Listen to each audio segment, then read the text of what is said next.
Todos já devidamente posicionados em seus lugares, nós teremos início agora a última palavra ou a última palestra no primeiro seminário Com Defesa na cidade de Anápolis, lembrando que é uma realização da FIEG, Federação da Indústria do Estado de Goiás, e a ACIA, a Associação Comercial e Industrial de Anápolis. O Com Defesa, presidido pelo empresário Anastácios Apóstolos Dajos, muito bem dirigido por todos os seus organizadores. É possível tornar os seus sonhos em realidade? Esse é o tema da nossa palestra. Antes, teremos um vídeo, 50 anos em 90 segundos. Gostaria da atenção de todos, por favor.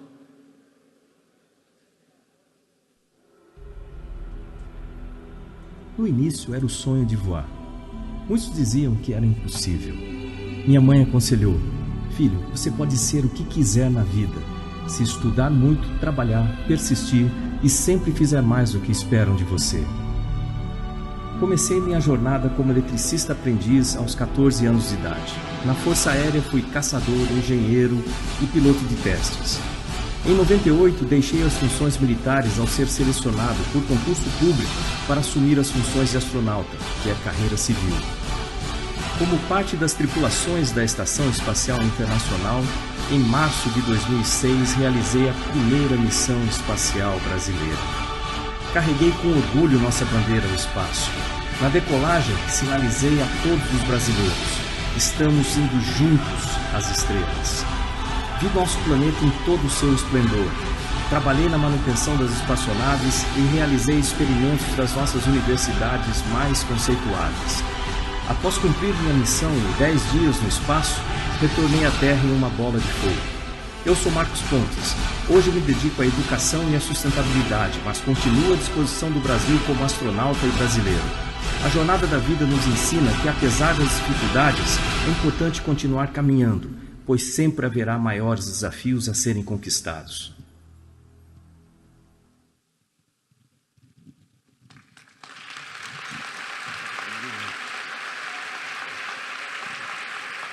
Bom dia.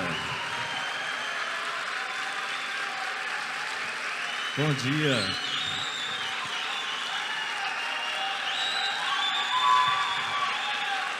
Bom dia. Bom dia, bom dia, bom dia. Bom dia, um prazer muito grande poder estar aqui com vocês, participar desse evento, né, e sentir essa energia toda. Especialmente eu estou olhando aqui para os jovens aí. Vocês são futuro. O país depende de o que vocês fizerem, das decisões que vocês tomarem na vida. Hoje aqui eu vou contar uma história.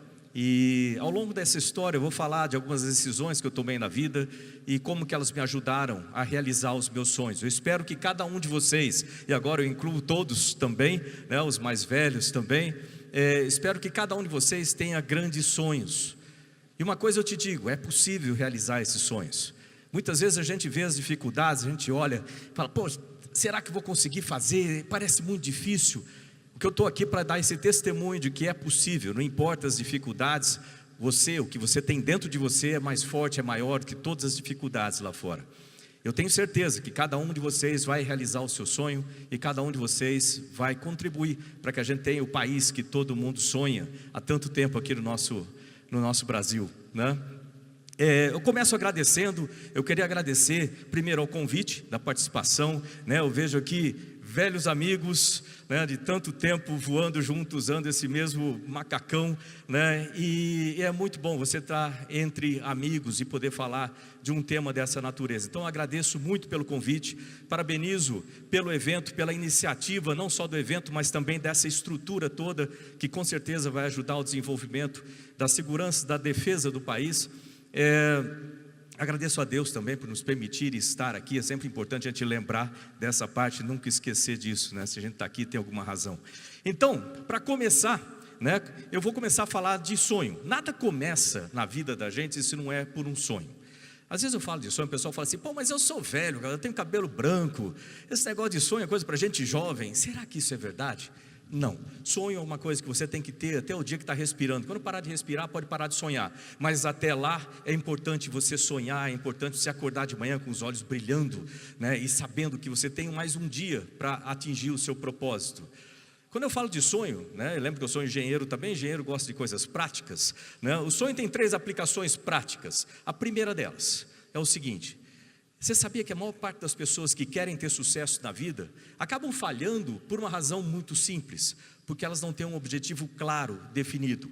Se você quer chegar em algum lugar, é bom que você saiba onde você quer chegar. Então é bom que você tenha o seu objetivo muito claramente definido na sua mente, né? E o sonho ajuda a você definir esse objetivo. Primeiro ponto importante do sonho.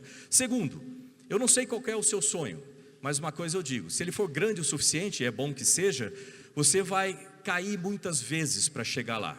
É normal, a vida é assim. Você vai cair muitas vezes e você tem que ter força para levantar e continuar a caminhar. E o seu sonho vai te ajudar a levantar e continuar a caminhar. Terceiro, para você atingir objetivos grandes, você vai ter que quebrar em metas menores. E o seu sonho vai te ajudar a fazer esse planejamento para chegar lá na sua meta maior, no seu objetivo maior. Então, para começar, eu queria mostrar para vocês qual que era o meu sonho na época lá de Bauru, né? E quanto importante foi esse sonho para que eu realizasse meus objetivos. Okay? Vamos ver.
Over landing, 3,000 feet.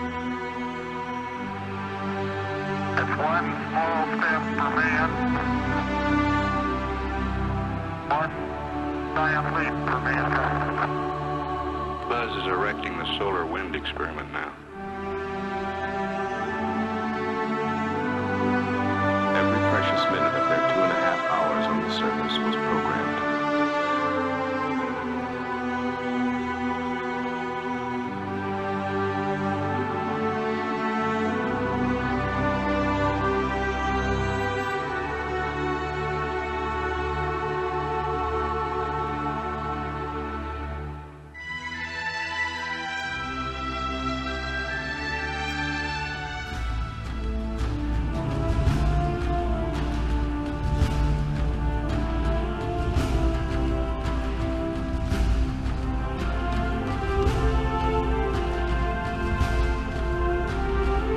Brazilian astronaut Marcus Pontes out of view, and this in-cabin view seated in the right seat of the Soyuz.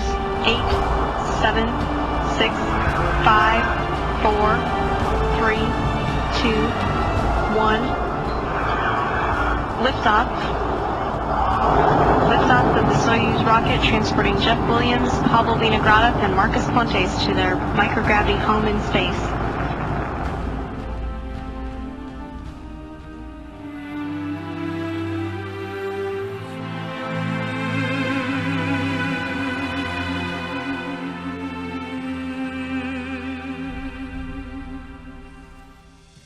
Você vê que um sonho, se você realmente acreditar nele, ele pode te levar para onde você quiser, até fora do planeta, se esse for o seu objetivo, né?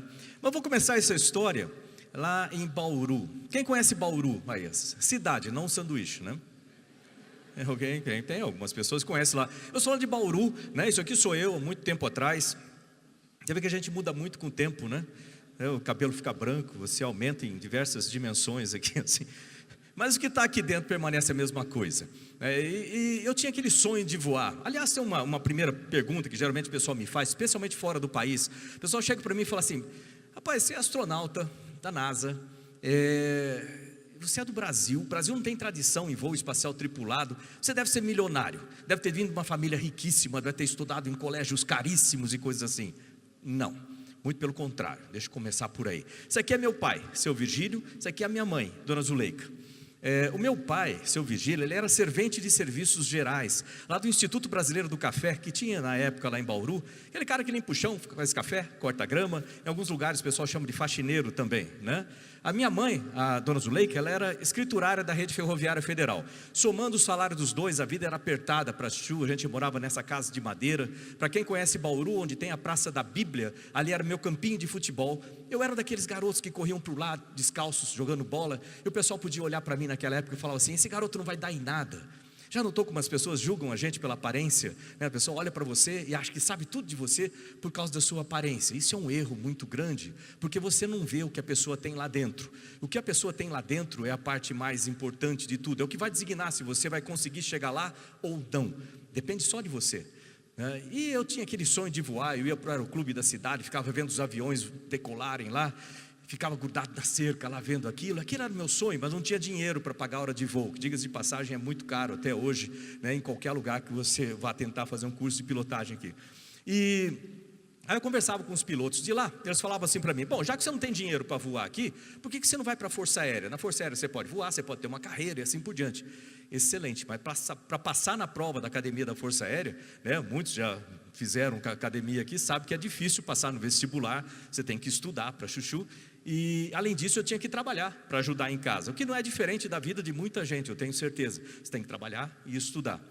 Meu primeiro emprego, né, era o seguinte: eu tinha aquelas feiras livres lá em Bauru, né, e naquela época eu usava muita carroça, né, com um cavalo assim na frente. Eu ajudava a carregar e descarregar aquelas caixas das carroças lá de feirante. Isso quando eu tinha uns 10 anos de idade, coisa assim. Aí com 14 anos eu consegui meu primeiro emprego com carteira assinada, foi na Rede Ferroviária Federal. Como é que era a minha vida? Era o seguinte: eu saía de casa às 6 da manhã, ia para o Senai, fazia curso de eletricista lá no Senai.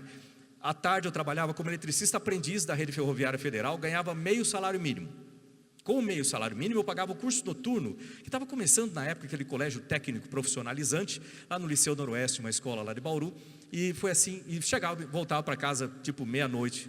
Foi assim que eu fiz o ensino médio.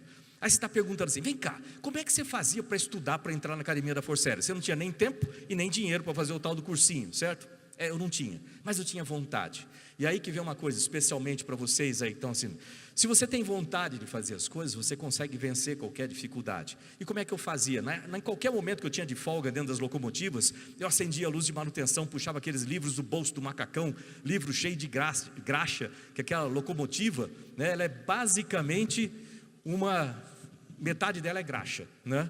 E estava lá estudando aquele negócio com a luz de manutenção. Teve um dia daqueles que eu saí com um livro embaixo do braço, aqueles caras que já trabalhavam lá um tempão, e vocês sempre vão encontrar gente desse jeito. Ele olhou para mim e falou assim: rapaz, você está sempre com esses livros aí embaixo do braço, você está estudando para quê? Eu falei: não, estou estudando para fazer a prova da academia da Força Aérea, eu vou ser piloto. Você vai ser piloto? Cai na real, isso é coisa para filho de rico, você nunca vai conseguir, você vai ficar frustrado. Olha que interessante, porque quando você tem um sonho, você fala para as pessoas do seu sonho, o que eles falam para você? É impossível, é difícil, você não vai conseguir. Com esse monte de gente que tentou, não conseguiu, por que você vai conseguir? Não é isso? Olha, não dê ouvido a esse tipo de ideias ruins. Não deixe essas ideias criarem raiz dentro de você.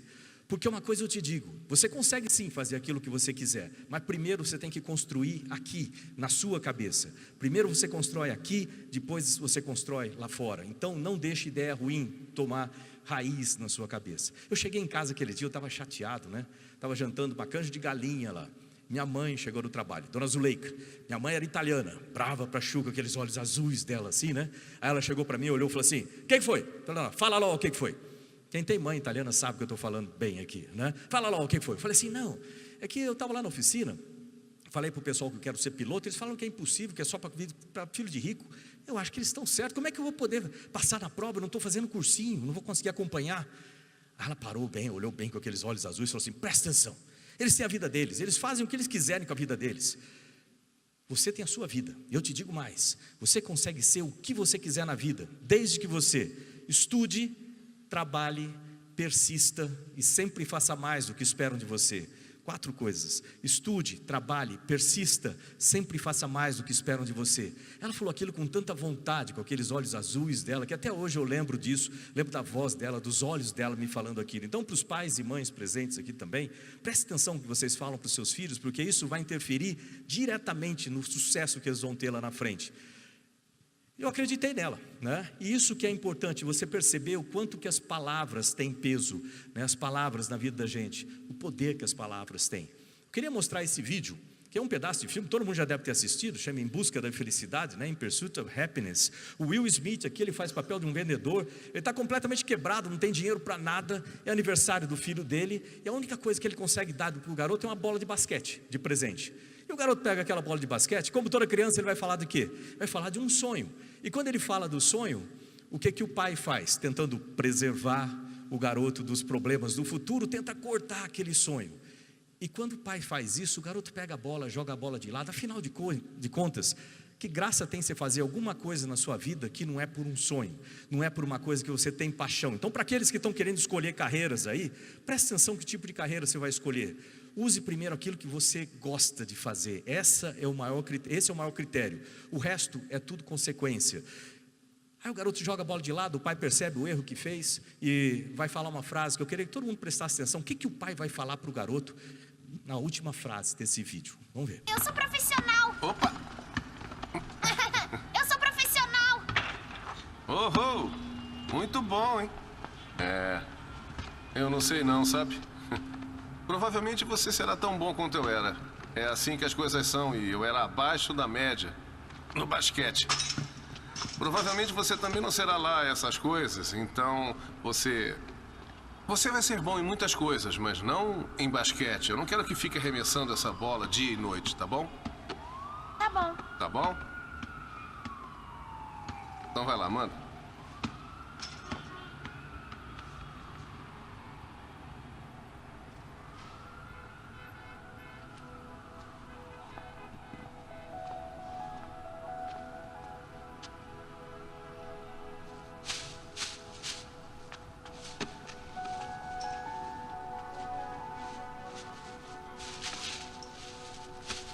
Ei.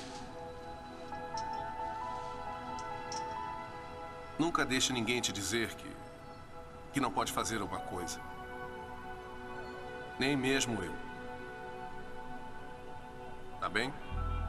Tá bem. Se você tem um sonho, tem que correr atrás dele. As pessoas não conseguem vencer e dizem que você também não vai vencer.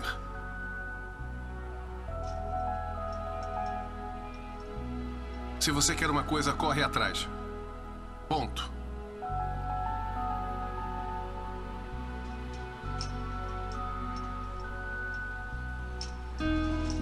Vamos. Eu sou profissional. Opa! As pessoas não conseguem vencer e dizem que você também não vai vencer. Se você tem um sonho, corre atrás, ponto. Não deixe ninguém destruir o seu sonho. Não destrua o sonho de ninguém também. Às vezes a gente acha que está protegendo a pessoa, tentando tirar ela de alguma ideia que ela tem.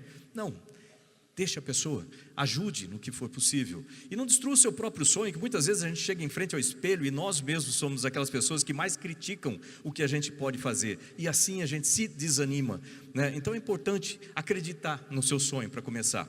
E eu acreditei na dona Zuleika, fui lá, fiz a prova da Academia da Força Aérea, passei em segundo lugar no país, o primeiro foi o de Lima, lá de Londrina, na minha turma.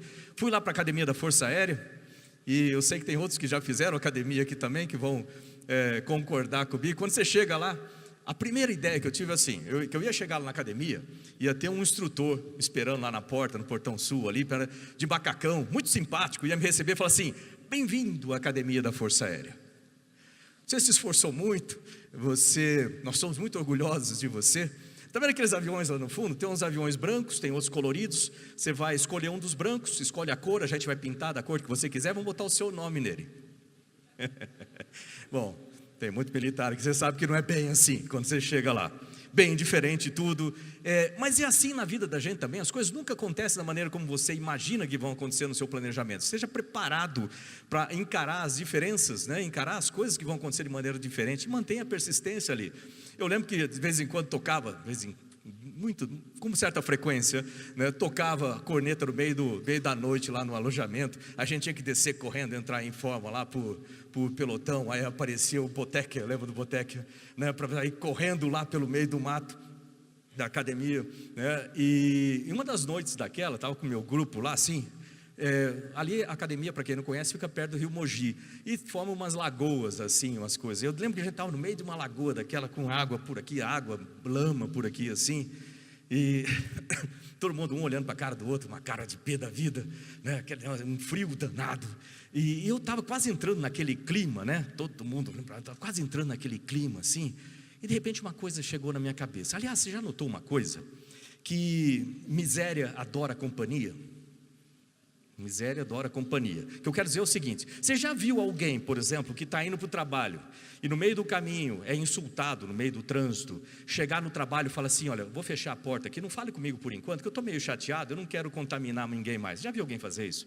Não. O que a pessoa faz? Sabe o que aconteceu comigo? Aconteceu isso. Agora, se você ficar chateado também, que nem eu passo para o próximo, eu passo. Quanto mais gente eu contaminar com aquilo, melhor, porque miséria detesta companhia. Aliás, detesta ficar sozinho, precisa ter muita companhia junto. E naquela hora eu estava ali com aquela companhia, todo mundo com aquela cara, no meio da noite, ali na lama, com frio. Eu estava quase entrando naquele clima, aí eu fui dar um suspiro, sabe? Olhei para cima, assim, vi aquele céu estrelado, bonito. Sabe o que eu lembrei naquele momento? Eu lembrei lá atrás, lá em Bauru, quando eu costumava deitar no teto, no telhado da minha casa, e ficava olhando para as nuvens, para as estrelas lá à noite, e pensando: quem sabe um dia eu posso ser piloto, quem sabe um dia eu posso ser astronauta, coisa assim. O meu sonho estava ali. De repente, quando eu estava no meio da lama, eu olhei para cima e lembrei disso.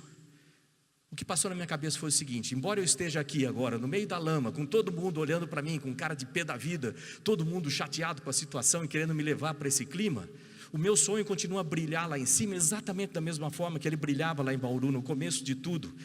Ou seja, quando você estiver no meio da lama, em que tudo parecer complicado, em que todo mundo está desanimado ou tentando trazer você para baixo, lembre-se de olhar para cima e ver o seu sonho, acreditar nele e fazer o que é necessário para você chegar lá. E precisa ter coragem para fazer isso, para destoar do grupo, para não entrar na crítica, para começar a fazer o que você acredita em fazer. Foram 4 anos de academia, passa rápido, né? Depois que passa, né? Enquanto a gente está lá, é complicado.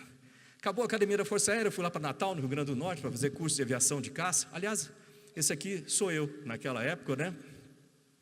E esse aqui sou eu, o terceiro ali. Não sei se vocês já tinham visto, mas eu estou lá. Essa é outra coisa gozada, que quando você entra num grupo assim grandão, né? Força Aérea, você passa a ser um número, eu sou 8194. Você tem a impressão que você passa a ser um número só. Errado. Não, se eu sair, não vai fazer diferença. Mas pensa bem, se esse cara aqui do meio sair, você reparou que isso aqui é o símbolo da Força Aérea. Embora seja um só aqui, se ele sair, o símbolo vai estar completo? Não. Então é importante a gente ver que não importa o que você faça dentro de uma empresa, dentro de uma organização grande, o que você faz, dependendo da maneira como você faz, se você fizer aquilo da maneira correta, você vai fazer falta. Então você faz parte de um grupo, você é importante para aquele grupo. Pode ser cadete, pode ser o coronel, pode ser o brigadeiro, mas você é importante para aquele grupo.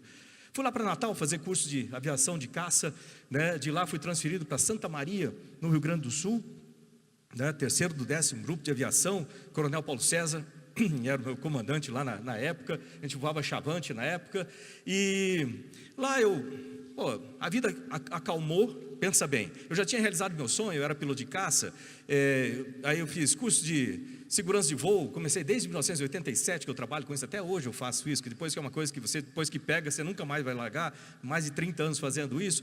Aí eu era líder de elemento, líder de esquadrilha, instrutor de aviação de caça, instrutor de liderança.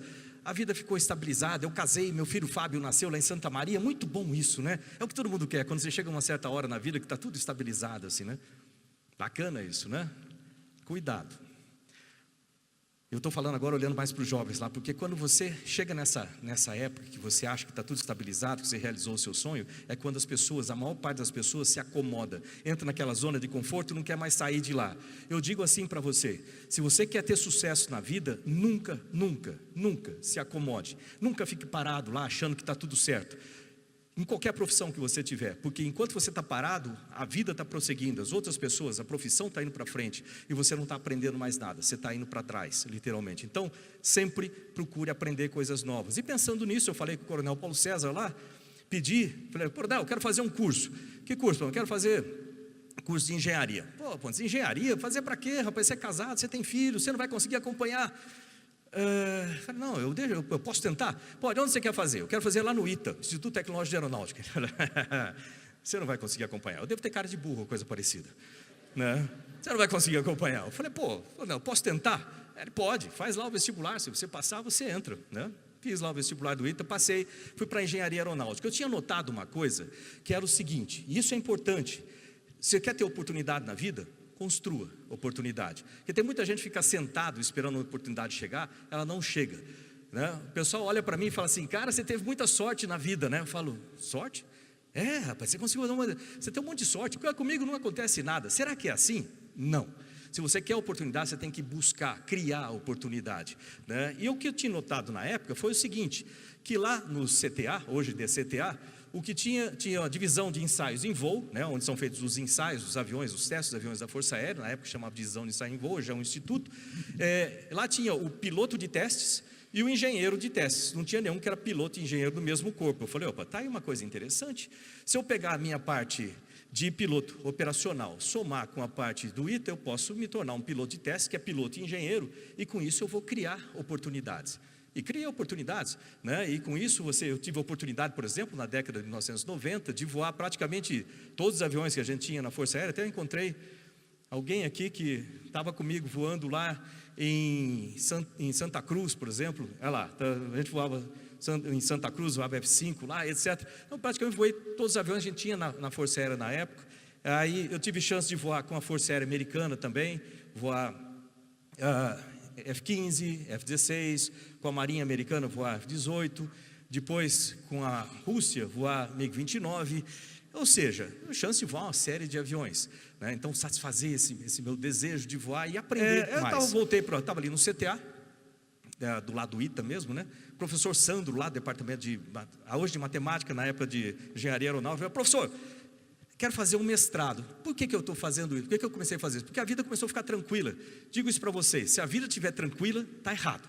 Sinal que você não está fazendo tudo aquilo que você devia fazer na vida. Se a vida estiver tranquila, presta atenção que você não está usando todo o seu potencial.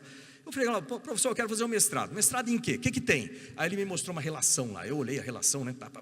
Aí tinha um mestrado com nome bonito para chorar, assim, otimização de trajetórias orbitais. Bonito, né? Eu já tinha meu sonho de ser astronauta nessa época. Otimização de trajetórias, eu quero fazer isso daqui. Pergunta quantos alunos tinham nesse mestrado. Eu. Parece que não era muito popular, né? Aquelas integrais de Hamilton, aquelas coisas todas assim, muita matemática. Eu quero fazer isso daqui. Fui lá, fazer aquele mestrado, tal, né? E depois, dentro desse contexto, né? Aparece um convite para fazer um outro mestrado, logo depois, né? Já nos Estados Unidos, em integração de sistemas, né? Mestrado, doutorado em integração de sistemas. Mas antes eu queria falar da minha família, né? Você viu que eu dei uma paradinha assim para pensar? Por quê? Eu estou falando aqui, eu fiz isso, eu fiz aquilo, parece que eu fiz tudo sozinho, né? Ninguém faz nada sozinho. Ninguém faz nada sozinho. A família da gente é muito importante. É bom a gente lembrar disso sempre. E quando você fala de trabalho em equipe, geralmente a gente lembra do trabalho, lembra do serviço da gente, o que a gente faz no trabalho, né, da nossa equipe de trabalho. Mas essa equipe, a família da gente é a equipe mais importante. E é bom a gente lembrar disso, né? E hoje em dia parece que se esquece muito disso aqui. Mas a família é a parte mais importante. Você tem que estar bem com a família tem que participar de tudo isso. Então, só para relembrar aqui, está aqui ó, o seu Virgílio, meu pai, Dona Zuleika, minha mãe, Rosa Maria, minha irmã, Luiz Carlos, meu irmão, a Fátima, minha mulher, está aqui o Fábio, meu filho, que nasceu lá em Santa Maria, Ana Carolina, minha filha, que nasceu em São José dos Campos, mais exatamente no hotel de trânsito de São José dos Campos, que a gente ficou lá 2 anos esperando. Na época que eu fui lá para o ITA, não tinha casa, e a gente não tinha dinheiro para pagar apartamento fora, na cidade, então tinha que ficar esperando lá, e ela acabou nascendo no hotel de trânsito. Ok, fui lá para Monte Rey, na Califórnia, para fazer curso do mestrado lá de engenharia de sistemas. Aí eu estava lá no doutorado, quando o Brasil entrou no programa da Estação Espacial Internacional. Isso foi em 1997, né? O Fernando Henrique foi lá, assinou o acordo, tá? Até eu não estava acompanhando muita coisa assim não, mas eu olhava muito o site da NASA, né? Confesso que eu olhava muito o site da NASA lá. E eu criei a minha carreira para ficar alinhado com a carreira dos astronautas lá na NASA. É importante você fazer esse tipo de pesquisa. E no meio daquilo lá, chega um e-mail do meu irmão, né, dizendo assim: dê uma olhada nesse negócio, tem a sua cara, acho que você vai gostar. O que aconteceu? O Brasil entrou no programa da Estação Espacial Internacional através da NASA, né, como um participante através da NASA. E a NASA abriu uma turma nova de astronautas em 1998. E aí a NASA falou: olha, eu vou pegar um astronauta do Brasil e eu vou ao Brasil para participar da seleção, para fazer os mesmos moldes daqui. A Agência Espacial Brasileira, logicamente, conforme a lei, fez um concurso público no Brasil. Eu fiquei sabendo através do e-mail do meu irmão, né? E diga-se de passagem, eu demorei um tempão para tomar uma decisão. Quando eu vi o e-mail dele lá, falei: pô, dê uma olhada naquilo lá, tem a sua cara. Eu olhei e falei: nossa, agora eu posso. Eu já tinha visto o site da NASA um monte de vezes, mas agora eu posso. Porque o site da NASA tinha lá os requisitos, minha carreira batia, mas tinha lá um negócio que não tinha jeito: ser americano, né? Agora podia, falei: pô, agora eu posso, mas mesmo assim eu demorei um tempão para tomar uma decisão. Sabe como é que é? Decisão pesada assim de vida, você demora um tempão para tomar uma decisão.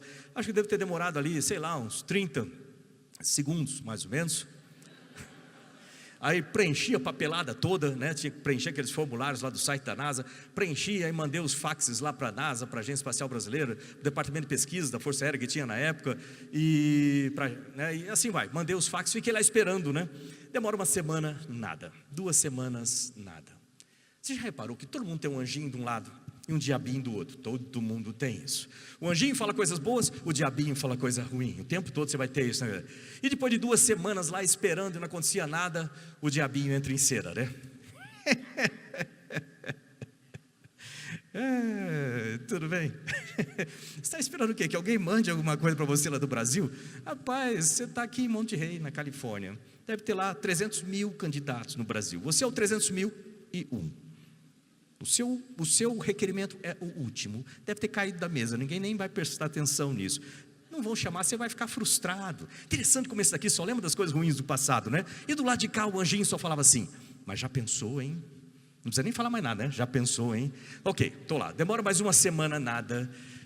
Outra semana eu estou passando lá do fax, faz pip, começa a sair um fax. 1998, o fax não é que nem hoje que faz puff e sai o fax. 1998 o fax era lento, né?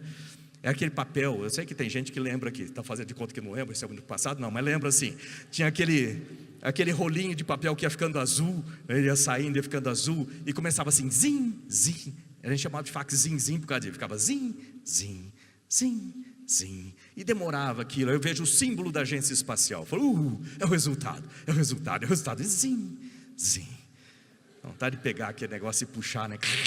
E continua, zim. E depois tem uma coisa, eu não sei quem foi que inventou ofício. Ofício, aquela coisa que tem um logo em cima, aí depois tem 5 centímetros de nada. Aí começa assim, D para assunto, referência, e outras coisas mais. Aí tem mais 5 centímetros, acho que é para ajustar o papel. Aí começa a primeira palavra que interessava, parecia assim, parabéns. Pô, parabéns é bom, né? Parabéns. Aí o diabinho entra em cena de novo, parabéns. Parabéns, sabe? Deve estar escrito aí embaixo: parabéns, você tem um currículo muito bonito, mas infelizmente já preenchemos a vaga. Aliás, não sei se tem alguém de RH, é o pessoal de RH que manda essas coisas assim, né?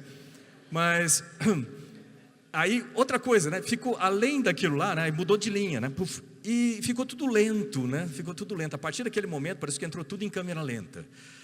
Aí mudou de linha. Pum, em câmera lenta, baixa a frequência, né? O pessoal de engenharia, em câmera lenta, reduz, baixa a frequência. E começou assim: você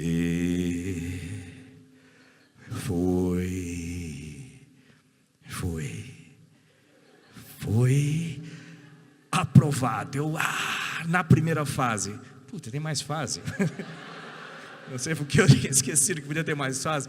Deverá comparecer a São José dos Campos para fazer exame médico, físico, psicológico. Eu saí de Monte Rey, na Califórnia, fui para São José dos Campos, né? Fui lá fazer o exame médico. Eu já tinha feito um monte de exame naquele hospital de São José. Morei lá 10 anos praticamente. Mas naquele dia era diferente, né? Que eu olhava assim do lado, eu ficava achando os outros candidatos, né? Aí você olhava, pô, o cara é bom. Nossa, aquele lá é melhor que eu. Eu sou baixinho, sou gordinho, ninguém vai aceitar.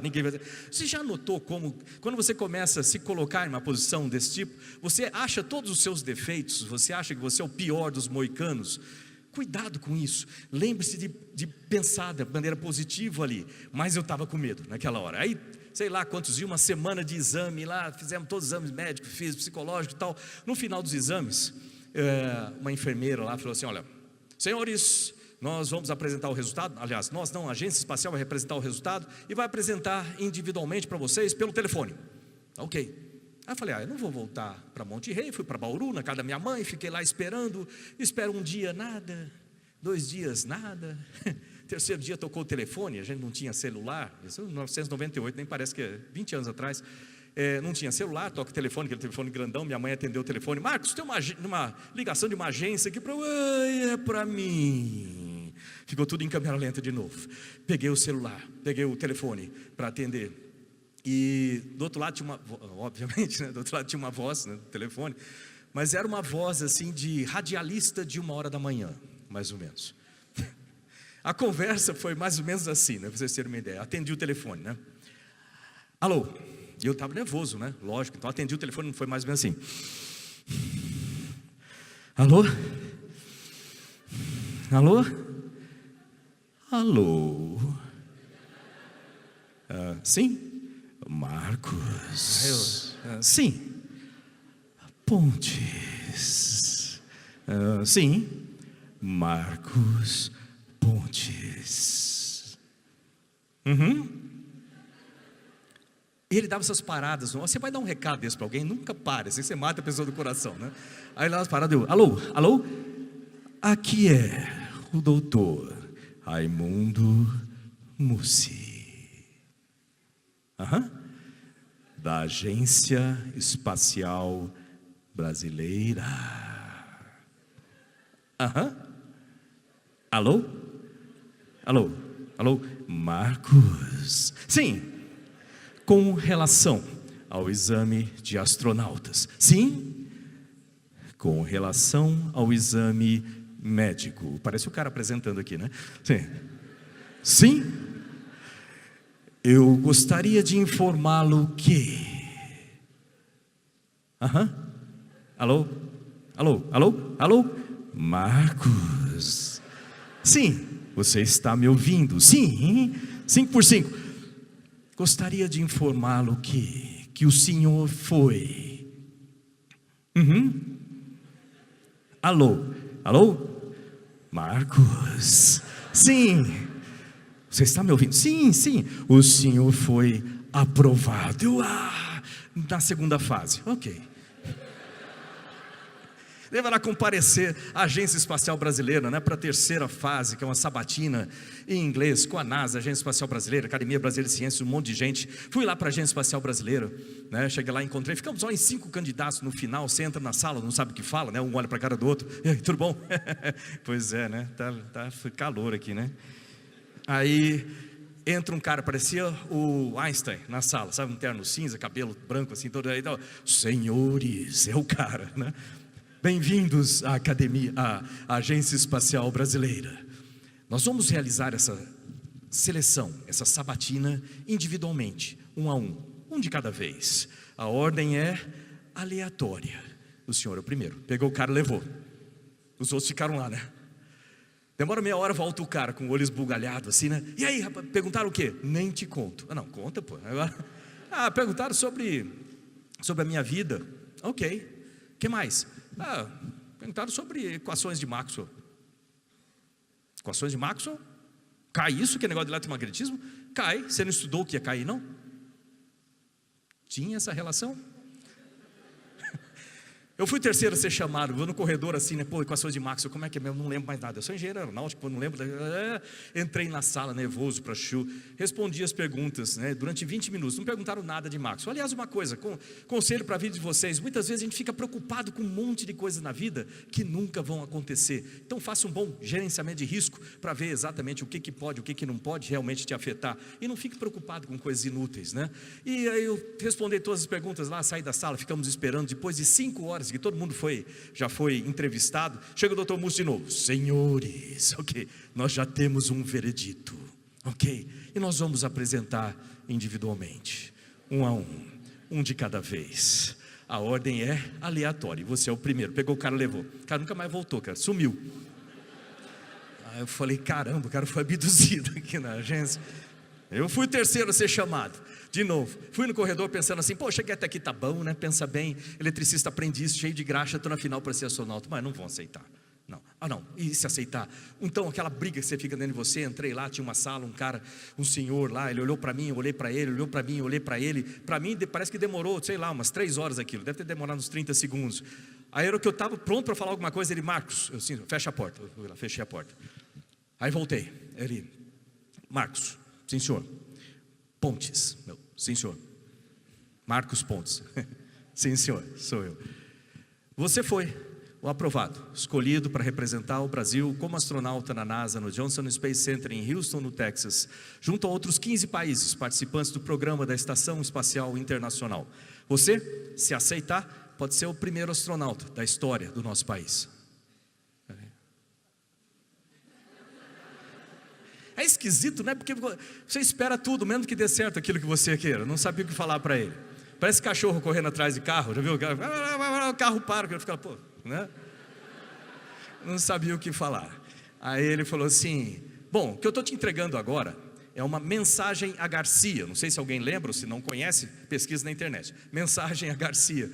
Eu estou te entregando uma mensagem a Garcia. É uma missão pelo país e para o país. Levar a bandeira do Brasil pela primeira vez ao espaço, nas mãos de um brasileiro. E isso vai exigir sacrifícios da sua parte e da sua família. Aí eu, sim senhor. Aí ele continuou, né? Ele viu que eu estava nesse estado assim meio, né? Isso foi em junho de 1998, só para a gente botar uma data, junho de 98. Aí ele continuou, bom, você sabe que lá o treinamento é 24 horas, 7 dias por semana, você vai sacrificar muito, convive com a sua família. Sim senhor. Segundo, você é militar, né? Falei, sim senhor, sou. O que você é? Sou capitão da Força Aérea, piloto de testes. Ótimo. Já sonhou em ser brigadeiro da Força Aérea? Já. Quando ele falou isso, a primeira coisa que passou na minha cabeça, ele vai me promover, né? Já, claro, já sonhei, sim senhor, já sonhei em ser ministro, né? Na época era ministro, já sonhei em ser ministro da aeronáutica, sim senhor, já, ele vai me promover, ele vai me promover, ele vai me promover. Pois é, talvez você nunca seja. Pô, por quê? Ele, ó, pensa bem, a Agência Espacial Brasileira é civil, o Programa Espacial Brasileiro é civil, nasceu na Força Aérea, no Exército, mas é um programa civil, o Brasil é signatário do Acordo Internacional de Uso Pacífico do Espaço Exterior, a NASA é civil, não tem nada a ver com militar, a parte militar do sistema, né, de espaço nos Estados Unidos é com a Força Aérea Americana. Então, em outras palavras, a função de astronauta é uma função civil. Portanto, para assumir essa função, você vai ter que deixar de lado suas funções militares. Eu não sei o que vai acontecer com a sua carreira militar, provavelmente você vai sacrificar. Ok. Terceiro, você sabe que tem riscos envolvidos, não sabe? Sim, senhor. Pois é, a gente não quer, mas talvez na tentativa de realizar essa missão, você tenha um acidente e sacrifique sua própria vida. Portanto, eu vou te perguntar, ele falou, vou te perguntar uma vez só, você aceita ou não essa missão pelo país? A vida da gente é assim, não é? Você tem que tomar uma decisão, muitas vezes, e a decisão é de peso, e vai afetar a sua vida e de todos aqueles que você ama e outras pessoas também. Como é que você toma a decisão? Eu sou coach também, eu trabalho com esses aspectos, né, de pessoas, e muitas vezes a gente recebe perguntas desse lado assim. O que eu digo para você é o seguinte: lembre-se dos seus valores. Toda decisão que você for tomar na vida, agora estou falando especialmente para os jovens, lembre-se dos seus valores, aquilo que é importante para você, né? E naquele momento eu lembrei lá da Academia da Força Aérea, está escrito lá assim grande, né? Os valores dos cadetes, dos combatentes da Força Aérea são coragem, lealdade, honra, dever e pátria, né?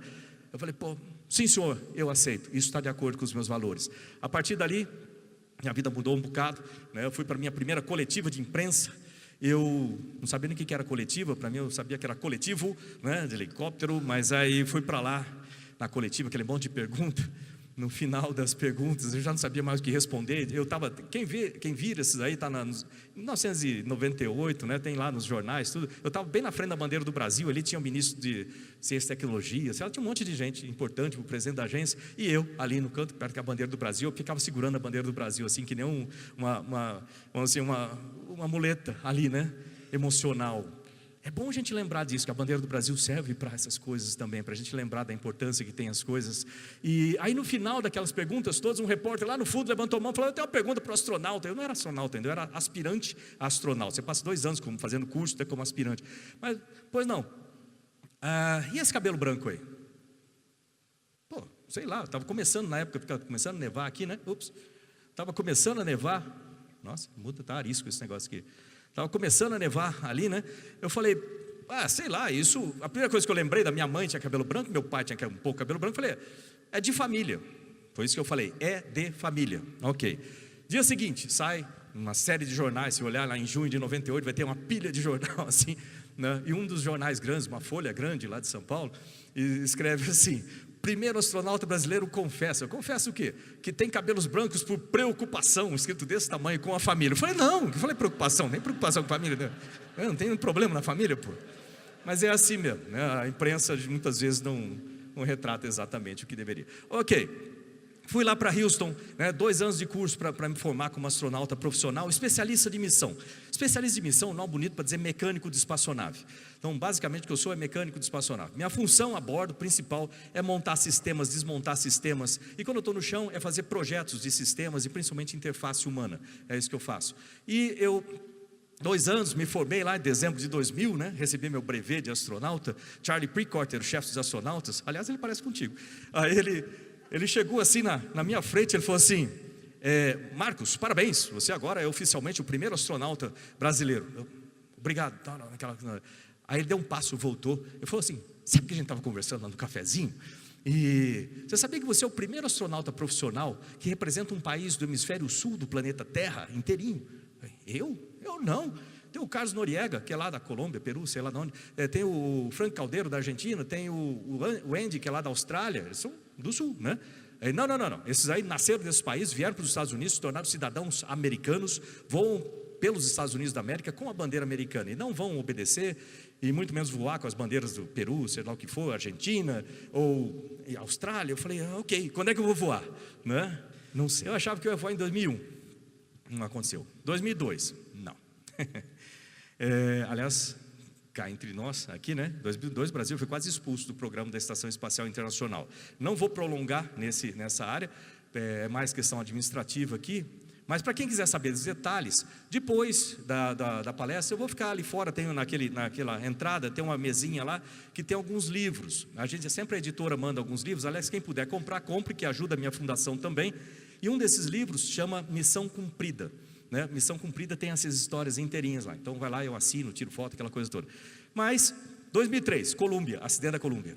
Perdi 7 amigos lá e 0 voo nos Estados Unidos. 2005, recebo uma ligação, né? O cara fala assim: Marcos, você vai voar ano que vem. Gus Meyer, que é o chefe da estação espacial, do programa da estação espacial lá em Houston, né? Ele, Marcos, você vai voar ano que vem. Aí eu, como assim, não tem espaçonave voando aqui? Não, você vai voar com os russos. Pensa bem, eu sou especialista em missão, eu sabia tudo do nosso lado, do lado americano e os outros, mas do lado russo eu não sabia muita coisa. Eles têm os próprios mecânicos lá, os cosmonautas, né? Eu falei, tudo bem, quanto tempo eu tenho para aprender lá a parte russa toda? Tipo 1 ano e meio, 2 anos? Não, você vai ter 5 meses, porque essa é a data que tem para fazer o voo, 5 meses. Naquela época não era comum astronautas ali de Houston voarem lá do lado russo. Hoje em dia todo mundo voa com a Rússia, porque os Estados Unidos não tem nenhuma espaçonave levando tripulantes para o espaço. Eu fui um dos primeiros que falaram. Aliás, fui o segundo a voar da minha turma, de 32 astronautas lá, na turma 17 astronautas.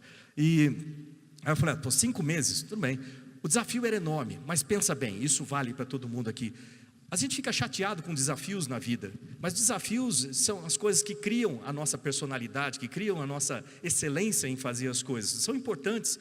Então não fique chateado com os desafios e lembre disso, quando você está chegando perto do seu objetivo é quando você vai ter os maiores desafios. A vida é assim mesmo. Pensa como piloto de caça, onde que o inimigo vai colocar a antiaérea? É próximo do objetivo, ninguém vai colocar a antiaérea na sua base, né? Vai colocar lá, quando você chegando no objetivo você vai levar a antiaérea lá em cima. Ou seja, não fique chateado com isso aí. Então eu falei, tudo bem. Aliás, a melhor definição de sucesso que eu conheço é uma definição do Brian Tracy, que diz assim: sucesso é aquilo que você obtém depois de levantar pela última vez, porque para chegar lá você vai cair uma série de vezes. Ou seja, não espere facilidade no meio do caminho, né? E além disso, uma coisa que eu não gosto de falar muito, mas às vezes é importante falar, que o meu filho Fábio, aqueles que vocês viram lá na foto, lá que nasceu em Santa Maria, nessa época lá em Houston, ele foi diagnosticado com câncer no sistema linfático. O pessoal chama de linfoma. Então, para quem tem filhos aqui, você consegue imaginar como é que você se sente quando recebe um diagnóstico de câncer do seu filho. A impressão que você tem é que o mundo fica muito pesado nas suas costas, que você não vai ter força para levantar, parece que todo mundo se afasta de você. e parece que a vida não faz muito sentido. Mas como disse o Brian Tracy, você tem que levantar e continuar a caminhar. Aliás, eu não quero parecer padre ou pastor falando aqui, mas se você não acredita em Deus, é bom achar um ótimo substituto, porque nessas horas você vai precisar achar dentro de você alguma coisa que seja muito maior do que o problema lá fora. E essa coisa a gente chama de Deus, né? É importante a gente lembrar disso. Ok, eu trouxe aqui para vocês um vídeo de um rapaz que não tem braços e não tem pernas. Às vezes a gente reclama na vida dos obstáculos que a gente encontra na vida e acha que a gente não vai ter condições de superar esses obstáculos. Dê uma olhada para você e todas as condições que você tem, né? Saúde e tudo mais, das pessoas que estão do seu redor, porque a gente tem condição de vencer e continuar a caminhar. Vamos ver esse vídeo para ver se a gente tem ou não tem. Thank you very much. Nice to see you. My name is Nick Vujicic and it's a pleasure to be with you. So I have no limbs, but I have my little chicken drumstick. And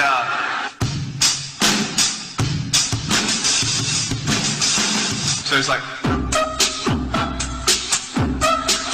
you like that? That would be really cool if I could get this and get some techno going like. Here we go. 1, 2, 3, 4.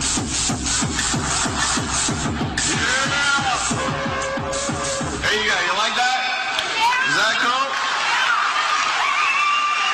Beautiful. But honestly, along the way you might fall down like this, ready? Good? Hello! So what do you do when you fall down? Get back up. Everybody knows to get back up because if I start walking, I'm not going to get anywhere.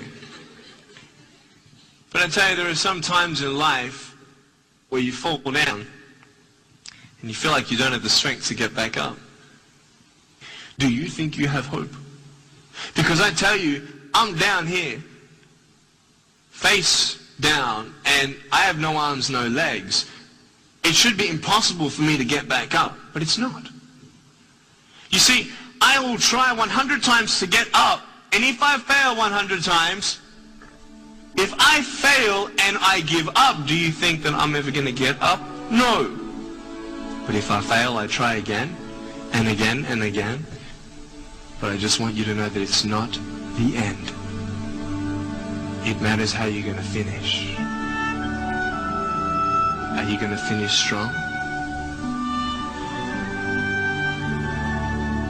And you will find that strength to get back up, like this.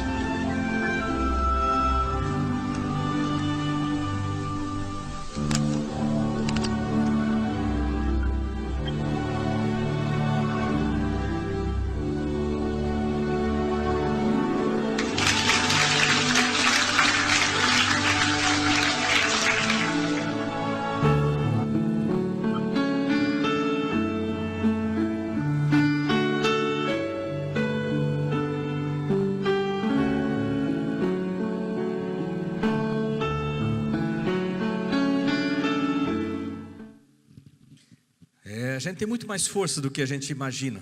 E a gente vai encontrar quando precisa. É bom a gente lembrar disso e agradecer pelo que a gente tem. Foi assim que começou lá a minha missão, lá em Zviozny Garadok. Aliás, foi interessante, só para contar uma coisinha. No final daquela reunião que me falaram que eu tinha 5 meses lá, falaram assim, olha, você sabe que na Rússia o pessoal fala em russo, né? Eu falei, sim, pois é, checklist é em russo, manual é em russo, painel é em russo, controle fala em russo, você tem que aprender russo também. E você tem 3 meses em paralelo lá para aprender russo. Nos seus 5 meses de treinamento técnico, 3 meses em paralelo para aprender russo. Tenta aprender russo em 3 meses. É uma língua complexa. Очень трудный говорить на русском языке. Очень трудный. Это можно, надо учить много. Это можно. Precisa estudar bastante? É possível, mas precisa estudar bastante, né, em russo.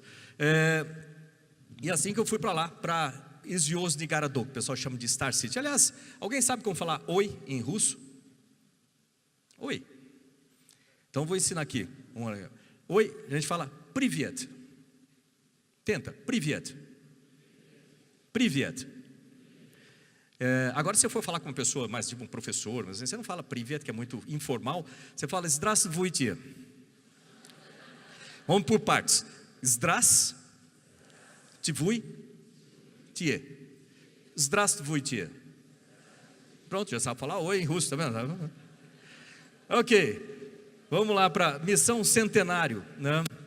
Esses eram os objetivos da missão colocados pela Agência Espacial Brasileira, né? E o destino era a Estação Espacial Internacional. O que é a Estação Espacial Internacional? É um veículo, né? Uma espaçonave, fica ao redor da Terra, né? Circula a Terra, orbita a Terra com de 350 a 400 quilômetros de altitude, dá uma volta na Terra em 90 minutos. O que significa isso? Significa que se você estiver com o Sol ali naquele lado, você passa 45 minutos do lado do dia da Terra, 45 minutos do lado da noite, né? Então dia, noite, 1h30, dia, noite, 1h30. Velocidade da estação de 28 mil quilômetros por hora, aproximadamente, e não é um veículo pequeno, pesa 400 toneladas, entre os painéis solares são mais de 100 metros aqui, e construído por vários países. Em vez de ficar falando da estação, vamos mostrar um vídeo, que aí vocês vão ter uma ideia um pouquinho melhor da estação. Vamos ver.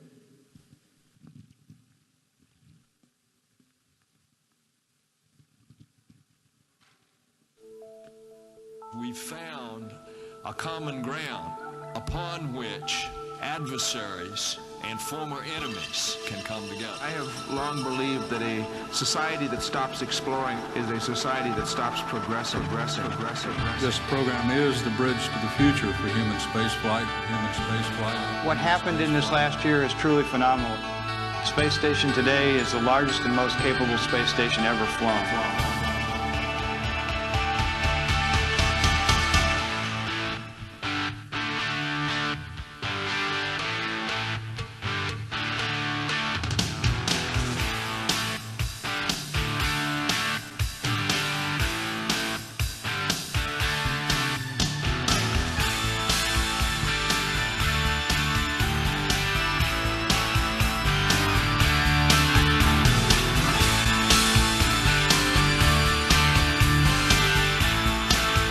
Liftoff of the Soyuz rocket, beginning the first expedition to the International Space Station and setting the stage for permanent human presence in space. Permanent human presence in space. Human presence in space. Presence in space. In space. In space.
Essa é uma espaçonave tanto.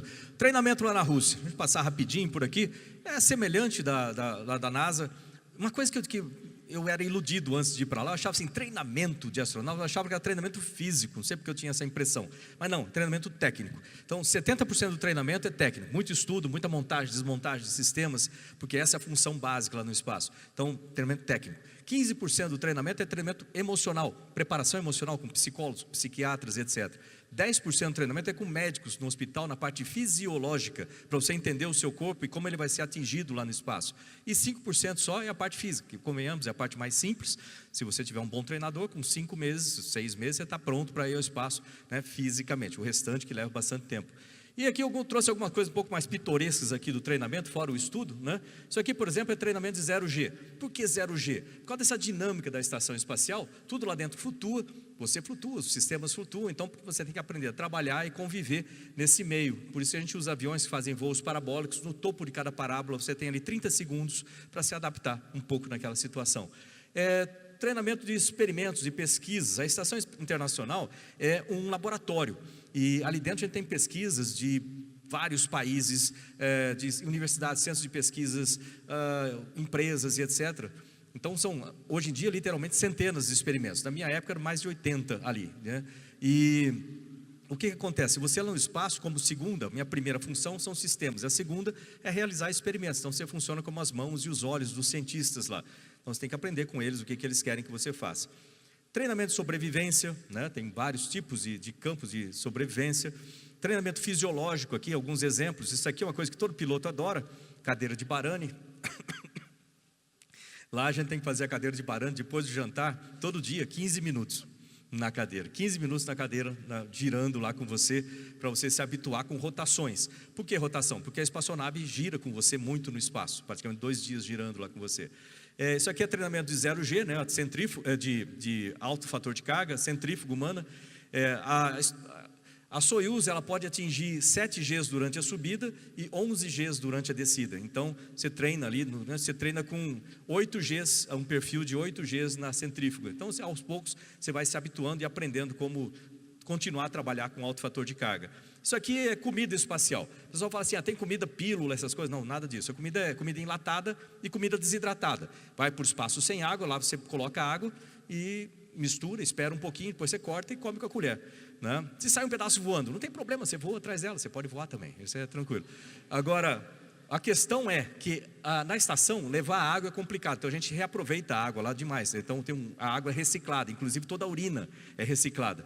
E no futuro, muita gente vai ao espaço, né? A gente tem trabalhado bastante para isso, muita gente vai ao espaço e vai usar esses mesmos sistemas lá. Então vou dar uma dica para aqueles que forem para o espaço lá no futuro, beba muita água desse sistema. Você vai falar, por quê? Primeiro, porque você desidrata no espaço, então é importante você beber muita água. Segundo, porque no espaço você tem que pensar estrategicamente, sempre. Então, quando você bebe muita água desse sistema, você pode ter certeza que a maior parte da água que você está bebendo é sua. Pensa bem sobre isso. Vamos lá. Essa é a tripulação da Soyuz TMA-8, ou da Estação Espacial, né, da expedição da Estação Espacial número 13. Então está aqui o Pavel Vinogradov, comandante, Jeff Williams e eu, engenheiros de voo. Aqui já no Cazaquistão, nos últimos dias de treinamento, a gente é transferido lá de Moscou para o Cazaquistão. Aqui eu estou saindo lá é um tipo no hospital, um hotel-hospital que a gente fica lá. Aqui já no ônibus, o teste do traje, última entrevista. Já na escada, né, para lançamento, essa mulher é a Valentina Tereshkova, lembra dela? A primeira mulher a ir ao espaço, amiga do Yuri Gagarin. Ela estava lá com a gente, o que foi muito bacana, né? E finalmente, no dia 29 de março de 2006, eu estava lá no topo desse foguete Soyuz, né? São 49 metros de comprimento, mais ou menos um edifício de 16 andares, né? Essa parte branca é onde fica a espaçonave Soyuz. Daqui para baixo são 200 toneladas de combustível. Então você está sentado numa bomba de tamanho bem grande esperando para decolar. As pessoas perguntam assim, escuta, qual foi o momento mais marcante do seu voo? Então eu vou responder algumas perguntas que eu tive aqui hoje mesmo. O momento mais marcante, para falar a verdade, não foi no voo, mas foi no dia anterior. Eu vou explicar o porquê. A minha família, ela ficou em Houston durante os 5 meses que eu estava treinando na Rússia. E no último dia eles foram para o Cazaquistão para assistir o lançamento, né? E os russos, daquele jeitão que eles têm de dizer as coisas, falaram assim, Marcos, sua família está aqui no quarto 232, você tem 30 minutos, meia hora para dizer adeus para sua família. É estranho, né? Porque a gente nunca para pensar sobre isso, né? A gente sempre acha que as pessoas que a gente mais ama, eles vão estar com a gente para sempre, a gente vai estar com eles para sempre, a gente nunca vai se separar.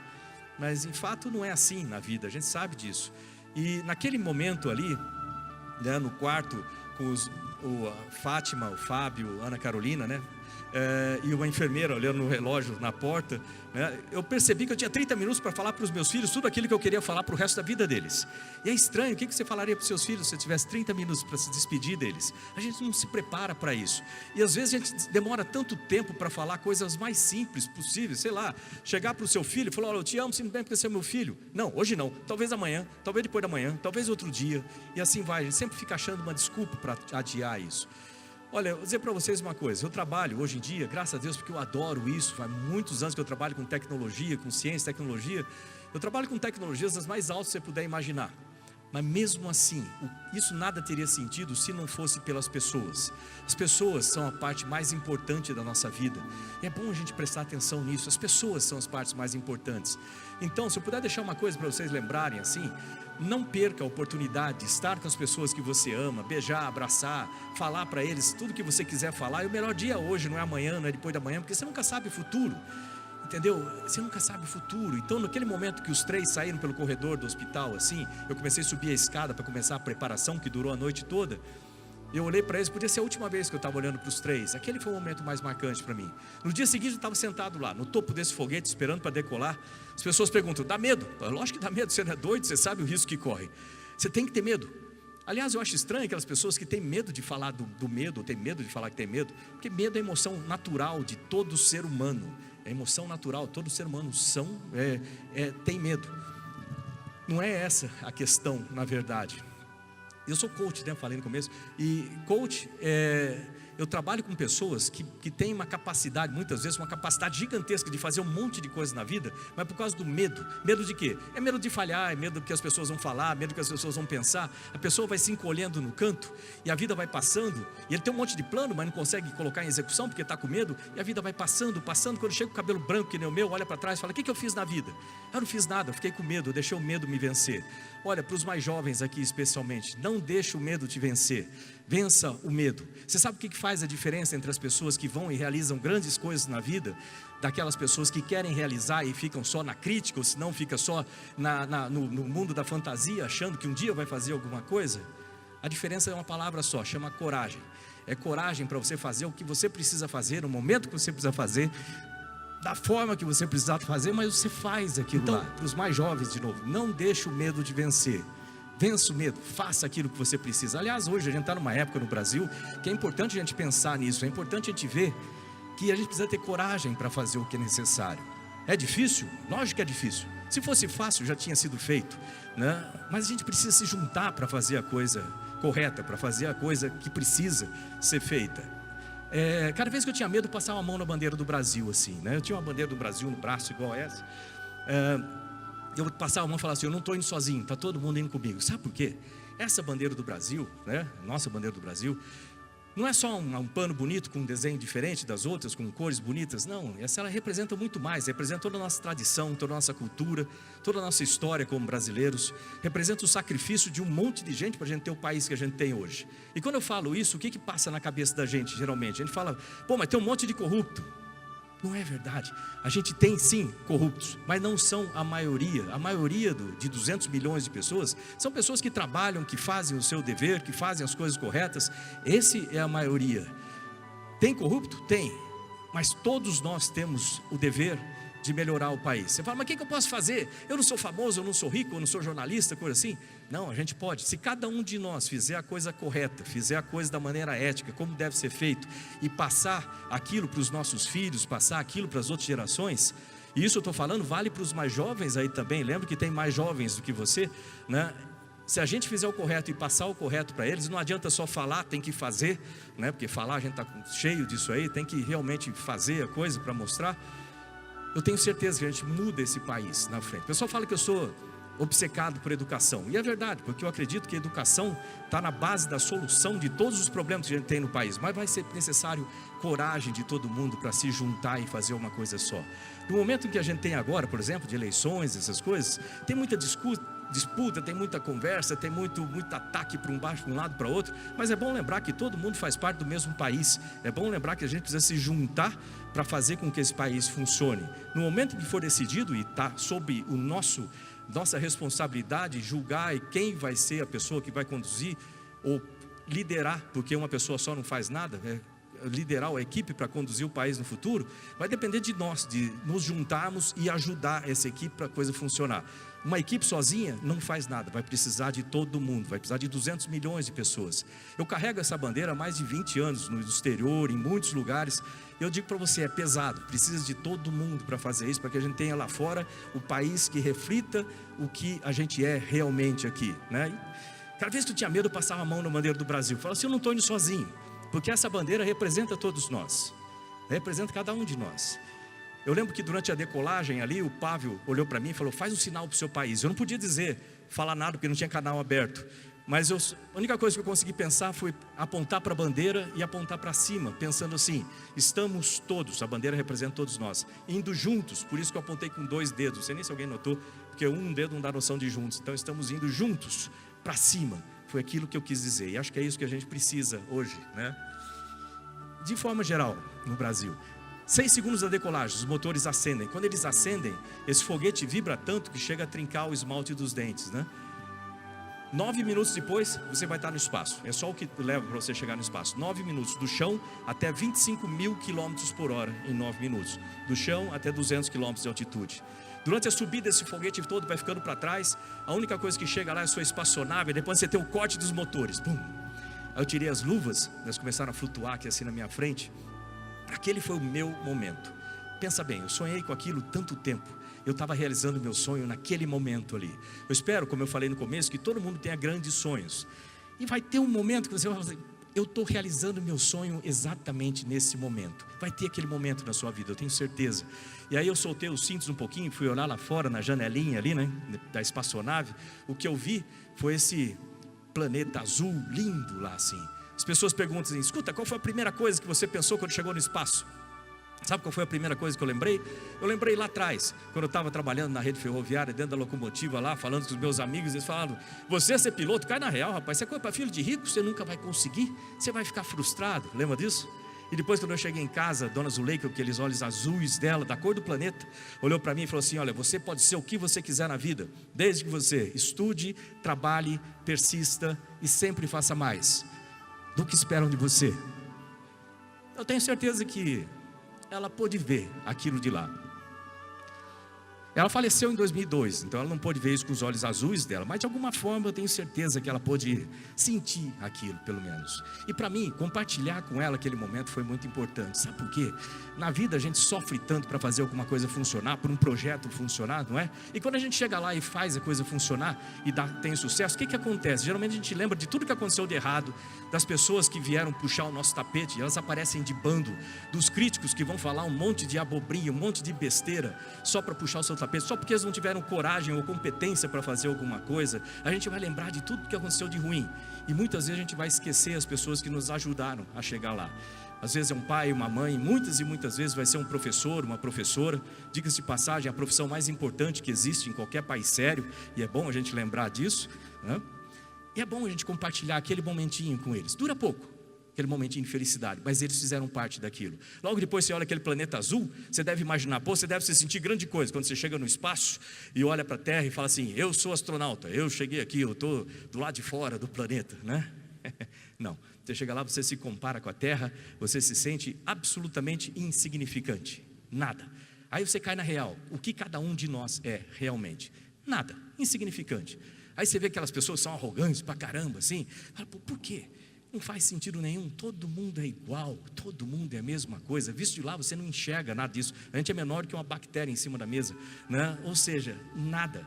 Aí você fala: então o que é isso? Você fez tudo isso para chegar no espaço e provar para você mesmo que você é nada? Sim. Às vezes é importante você sentir dessa forma, para você começar a dar valor no que interessa. E o que interessa realmente, como eu falei no meio, são as pessoas. As pessoas são a parte mais importante. Então, se você faz alguma coisa na vida que você só pensa em você, é bom você começar a fazer por causa das outras pessoas, porque isso eu te garanto que muda a sua vida. Dá medo? Dá. Cada vez que o medo aparecia lá no espaço, eu escrevia cartas para os meus filhos. E essas cartas depois eu usei com gerenciamento de projetos e coaching para fazer esse livro, né, que chama É Possível, Como Transformar Seus Sonhos em Realidade, que a gente tem alguns aqui também, que vai estar lá fora, lá com a Cris, né, para quem quiser, tem alguns aí. Deixa eu mostrar aqui os meus amigos de missão, né? Pavel Vinogradov, comandante, engenheiro de software lá da Energia. O Jeff Williams, aliás, uma coisa que o pessoal às vezes me pergunta, para os mais jovens, eu já falei que carreira de astronauta é civil, mas só para dar uma demonstração aqui, né? O Pavel, ele era o comandante, ele é engenheiro de software, sempre foi civil, né, da Energia lá. Aí tem o Jeff Williams e o Bill MacArthur, são coronéis da reserva do exército americano. O Valery Tokarev é coronel da reserva da Força Aérea Russa. E eu sou tenente-coronel também da reserva da Força Aérea Brasileira, né? Trabalhando lá nos sistemas, isso é a minha principal função lá a bordo. Às vezes o pessoal me pergunta assim... como é que é a vida na estação? Como é que você dorme na estação? Você usa sacos de dormir, muito confortável, você não tem nenhuma parte do seu corpo pressionada pelo peso do corpo, ótimo. Como é que você come? Eu já falei. Como é que você bebe água? Você aperta um botão, sai a água aqui, ou você aperta na direção da sua boca, ou você tem uma bolha aqui assim, que você toma água de lá. Como é que você toma banho? Não toma, usa toalha molhada, é terrível isso aí. O que mais? Aí vem aquela pergunta, como é que você faz para ir ao banheiro? Bom, é difícil de explicar. Então, em vez de explicar, eu trouxe um vídeo. Não se preocupe que não é tão detalhado, não é assim. Mas ele vai mostrar aqui como é que faz, né? Então, eu vou soltar e ao mesmo tempo que ele vai falando, eu vou explicando aqui também. Vamos ver. Charlie. Hey, Phil. This is Charlie Spencer. This is a good friend of mine. Charlie, I got a problem. I really got to go. Oh my gosh. Yeah. So, well, do you have some options? We had this one. Okay. We had this one. The shuttle crew uses. Right. And well, it's kind of a surprise. Você vê, o principal problema lá é que tudo flutua, né? Então você flutua, tudo que você fizer vai flutuar. Então o sistema tem que resolver o problema sólido e o problema líquido. Então ele vai fazer uma demonstração de calça, né, com a porta aberta. Geralmente você estaria sem calça e com a porta fechada. A única coisa que você faz é se prender no assento para você não sair de lá flutuando e fazendo coisas. Aí você prende as coxas também, porque senão é difícil prender só os pés. A cadeira é automática. O pessoal da manutenção que mantém a cadeira funcionando na configuração correta. Aí, fala assim, como é que funciona então? Você está preso na cadeira. Ela tem uma sucção embaixo de você. Só tem uma palavra para descrever isso. Horrível. Você vai ver quando ela acender. Aí, ó. Isso porque está de calça. Eu vou deixar a imaginação de vocês fazer o resto. Mas pelo menos com isso, tudo que você fizer não vai ficar lá dentro batendo de volta em você, né? Vai para dentro e fica lá. Aí tem a parte de urina. A urina, como é que ela é coletada, né? Na frente ele tem uma mangueira, e a mangueira também é succionada, e ela tem um buraco pequeno. Então, para você não errar o buraco lá, cada um tem um adaptador, você não empresta para ninguém, né? Você adapta o adaptador, você adapta nele e relaxa, né? Deixa assim. Lembrando que essa urina vai ser reutilizada, né? Volta para a gente tomar depois. O que mais? Que tem? A cadeira ela é automática, então ela é toda configurada pela gente. Ali do lado tem alguns controles. Como ela é automática, vamos dizer assim, e se ela der pane? Bom, se ela der pane, você coloca ali em manual, resolve o seu problema, depois a gente da manutenção vai lá e resolve o problema da cadeira. Não se preocupe com isso. Agora, você vê ali, tem um botão de automático e manual ali. Né? Então, serve para isso. O que mais? Aqui do lado tem lenços umedecidos que você usa para se limpar. Aí depois você coloca dentro disso, é succionado também. Aí quando você termina, você fecha e joga lá na parte sólida, resolveu o problema. Detalhe, nada disso é jogado no espaço, nada disso volta para a Terra. Tudo é consumido nas espaçonaves de carga durante o regresso. Assim, desaparece, vamos dizer assim, com a temperatura e tudo mais. Ali tem um checklist, se você esquecer alguma coisa, ou se você tiver muita inspiração, você pode ficar lendo aquilo lá um tempão. Bom, agora essa parte que eu vou mostrar para vocês é segredo, tá? Então não conte para ninguém. Acontece o seguinte, aqui quando você vai lá no vaso, o vaso tem água, né? Então se você errar um pouquinho o alvo, não tem problema, quando você dá descarga, aquilo limpa, você não precisa ficar limpando todo. Esse vaso aí, ele tem um buraco pequeno e não tem água, e se cair fora, você tem que limpar antes do próximo, que é chato. Então para ajudar, quando você senta ali, tem um monitor de TV na sua frente, e você está sentado em cima de uma câmera. Então se você nunca se viu em certos ângulos, é uma boa oportunidade para você verificar se está tudo funcionando direito, como que é. E aí a única coisa que você tem que fazer é alinhar os buracos todos lá de forma que cai, né? Correto. Tá aí. Essa parte é segredo, não conta para ninguém. Vamos para frente. Algumas visões do espaço, né? O pessoal pergunta, dá para ver a muralha da China? Dá, se você estiver olhando para lá, 28 mil km/h, né? A janela é pequena, né? Tem que olhar na hora certa. Essa foto, por exemplo, eu tirei da cidade de Natal, no Rio Grande do Norte. Não sei se alguém está reconhecendo a cidade aí, né? Está aqui a base aérea lá de Natal, centro de lançamento da Barreira do Inferno, aqui o Morro do Careca, Ponta Negra, né? Rio Potengi, assim por diante. Então dá para ver bem. Mais umas cenas de lá. Essa daqui, se você dá uma volta na Terra em 90 minutos, significa que em cada 24 horas você tem 16 nascer e pôr do sol, né? Que mais aqui? Despedida da estação depois de 10 dias naquela missão. Perto da foto do Yuri Gagarin aqui, uma coisa que eu gosto muito quando eu vou na Rússia eu fui muito bem tratado lá. E eu falo, por que eu sou tratado diferente dos outros astronautas internacionais, né? Deve ser porque eu sou do Brasil, eles gostam de futebol, coisa assim. Não, depois eu descobri que eles faziam umas correlações interessantes com o Yuri Gagarin. Ele é de 9 de março, eu sou de 11 de março. Eu gosto de sorrir. Aliás, sorrir é importante. Vou lembrar dessa parte. Sorrir é importante. Sabe por quê? Sorrir faz bem para você, né? E faz mal para o inimigo. Eu quero dizer o seguinte: o inimigo fica desesperado quando você está sorrindo, assim, e faz bem para você. Então, sorria. E o Gagarin era exatamente da mesma forma. E o pessoal fazia muitas comparações. Tem gente que já está lá no centro de treinamento há bastante tempo. Então é importante esse tipo de coisa, né? Eu adoro ir lá, tem essas comparações bacanas lá. O regresso, como é que faz? A gente começa, primeiro desconecta da estação espacial, faz 2 órbitas para checar os sistemas. Aí a gente começa a reentrada aqui no sul da América do Sul. A gente cruza América do Sul, Oceano Atlântico, Norte da África e pousa no Cazaquistão em 26 minutos.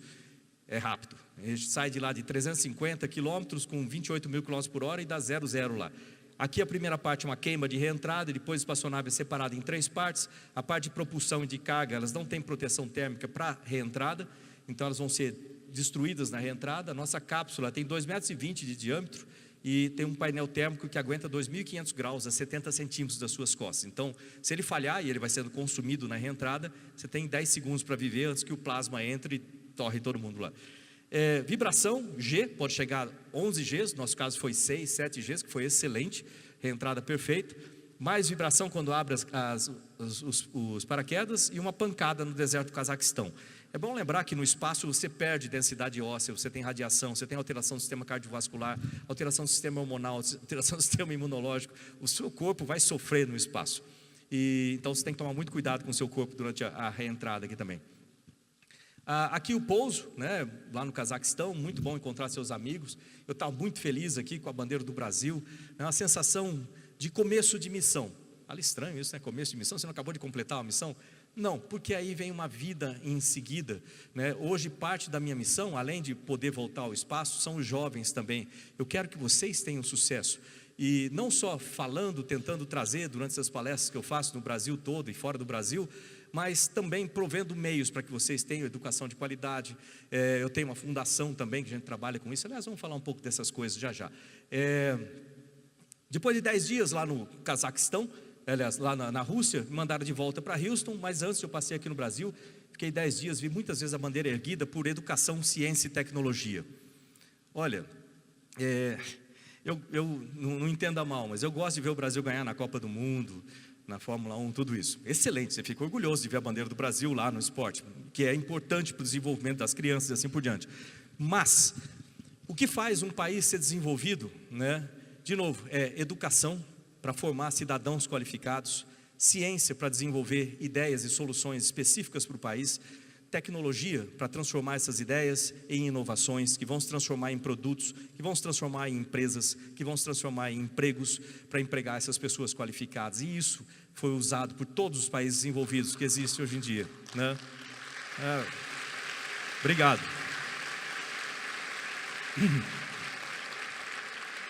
Obrigado, porque a gente vai precisar colocar a educação, ciência e tecnologia como prioridade, né? E é importante lembrar disso, são prioridades e sem isso a gente não vai ter um futuro. Existem coisas importantes atualmente, emergenciais, existe saúde, segurança, tudo isso, mas tudo isso depende também de educação, ciência e tecnologia. Então quando eu vejo um congresso como esse, né, em que se discute segurança, se discute defesa, é bom a gente sempre incluir também a parte de formação, é sempre incluir a pesquisa básica, tudo isso faz parte de a gente ter esse país forte que a gente quer, né? Depois, durante esses 10 dias aqui no Brasil, eu tive chance de ficar um dia inteiro com meu pai. Isso foi muito bacana, porque eu tive chance de falar para ele quanto eu amava, quanto ele foi importante para mim, quantas que as coisas que ele me ensinou foram importantes. E infelizmente depois eu voltei para Houston, 3 meses depois do voo ele faleceu, morte normal. Ele tinha 90 anos de idade, mas pelo menos eu tive aquele dia de estar com ele e falar para ele tudo que eu quis, né? E não me arrepender disso, depois. Então, de novo, naquele ponto no meio que eu falei aqui, não perca a oportunidade de estar com as pessoas que você ama, beijar, abraçar, falar tudo o que você quiser falar. E o melhor dia é hoje, não é amanhã, não é depois de amanhã, que você nunca sabe o futuro, né, disso. Hoje em dia, eu tenho uma série de coisas que eu faço, né, eu permaneço à disposição do Brasil, eu tenho a oportunidade de fazer outros voos? Tenho. Existem alguns programas nos Estados Unidos, né, que já me convidaram para trabalhar, para montagem de outros programas, outras coisas no espaço, como outra estação espacial. Então eu tenho a chance de voltar ao espaço. Mas eu também tenho um chamado cívico, vamos dizer assim, aqui no Brasil. E a gente foi criado na Força Aérea com a ideia de o país é mais importante que você. Não é à toa que a gente coloca a nossa vida em risco dentro de um avião de caça daquele lá para servir o país. Então, esse chamado para mim é mais forte. Eu posso voar? Posso, mas para mim é mais importante realizar as coisas que eu posso fazer aqui no país. Então, eu fui chamado, por exemplo, dentro do grupo lá do Bolsonaro, para trabalhar com a parte de ciência e tecnologia. Eu aceitei de pronto, porque isso é coisa que eu faço, isso é coisa que eu quero fazer para o país, e eu tenho certeza que eu posso colaborar com isso, então eu estou nesse grupo. Além disso, hoje em dia eu trabalho com a ONU, como embaixador da UNIDO, a ONU para Desenvolvimento Industrial, tem toda uma parte aqui empresarial, e a fundação, que é uma das coisas que eu tenho muito orgulho, né? A gente trabalha com ciência e tecnologia para a educação. Depois, se puder dar uma olhadinha em marcospontes.com.br para dar uma olhada a mais sobre a fundação lá também, e quem puder ajudar, ajuda. Inclusive os livros que estão aqui também ajudam lá na fundação. Então aqui os livros vão estar à disposição lá fora para quem quiser. Minha voz já está chegando no final aqui também.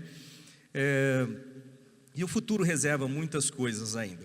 Então eu espero poder colaborar, né, com Defesa também. Lembrar que tem muito de ciência e tecnologia envolvido com isso, e tudo que eu puder fazer, né, seja nas condições que eu tenho hoje, seja nas condições que eu terei no futuro, em poder ajudar, contem comigo 100%. E para aqueles que estão começando, lembre que é possível você realizar seu sonho, sempre. Então, meus contatos, e só para encerrar, eu queria mostrar um vídeo que eu vou estar muitas vezes com a bandeira do Brasil nas mãos. Eu queria que vocês se vissem no meu lugar com a bandeira do Brasil, porque é isso que eu espero de cada um de vocês. E no começo do vídeo vai ter um cara que carregava essa bandeira com o mesmo orgulho que eu carrego, e vai falar algumas coisas também. Depois vocês vão me ver lá na estação espacial. Eu espero que vocês estejam comigo no espaço, se eu voltar ao espaço.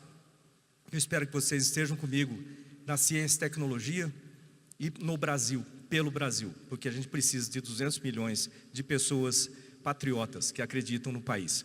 Tá ok? Vamos dar uma olhadinha nesse vídeo. Depois eu fico aqui para algumas perguntas também. Eu acho que é legal, né? Ter umas perguntas. Vamos lá.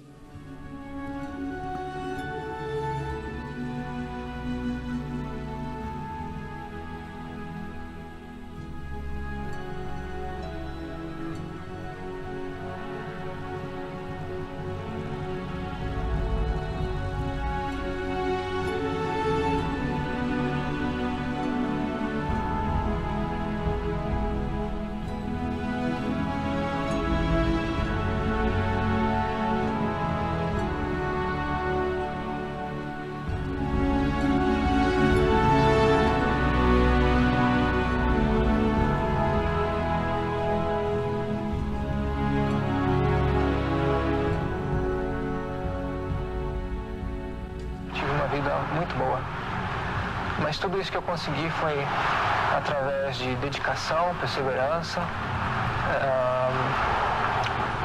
e muito desejo de atingir os meus objetivos, muito desejo de vitória na vida, não vitória como piloto. E a vocês todos que assistiram e estão assistindo agora, eu digo que seja quem você for, seja qualquer posição que você tenha na vida, um nível altíssimo ou mais baixo social, tenha sempre como meta muita força, muita determinação e sempre faça tudo com muito amor e com muita fé em Deus, que um dia você chega lá, de alguma maneira você chega lá.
a vitória do meu povo, dessa gente que trabalha e acredita neste meu país.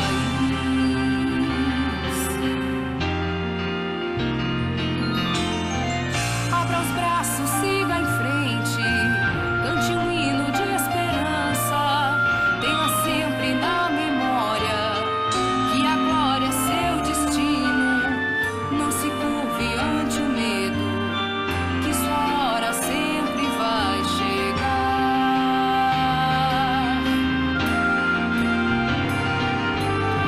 Acredite no seu sonho, que sua força virá. Nunca perca o seu rumo e o céu se abrirá.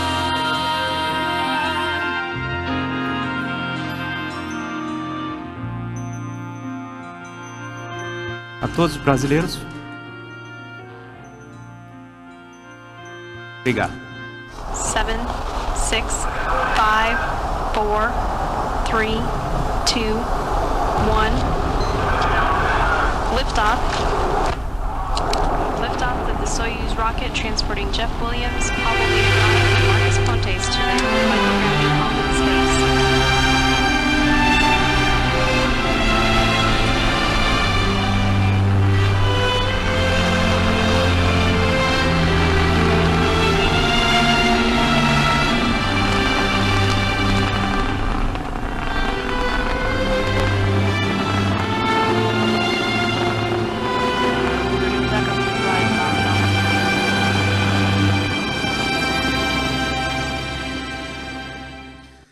É isso aí, gente. Muito obrigado a todos vocês.